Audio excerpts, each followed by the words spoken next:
Hello everyone and welcome back to another video. Today we're going to see how to make soap ASMR.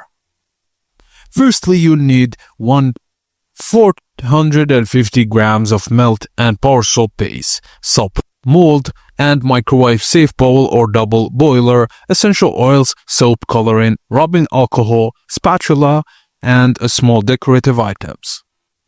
Firstly, cut the soap base into small cubes. Record the slicing sounds.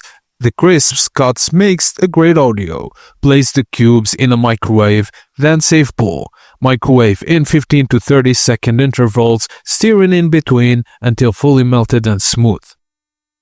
Once melted, add a few drops of essential oil for scent, and add your soap colorant or makeup powder. Stir slowly to create mesmerizing swirl sound.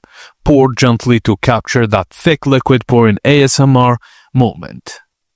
Now slowly pour the melted soap into your mold. This step gives a satisfying liquid pour ASMR sound.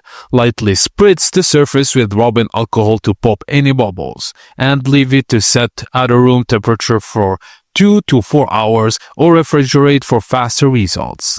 Once the soap is firm, gently press the mold to pop the soap out and slice into bars or cubes using a sharp knife. Record these parts for crisp cutting ASMR. Just tap on them together for more satisfying sounds. And that's it, guys, as simple as that. Thank you for watching, and please don't forget to like and subscribe for more tips and tricks like this.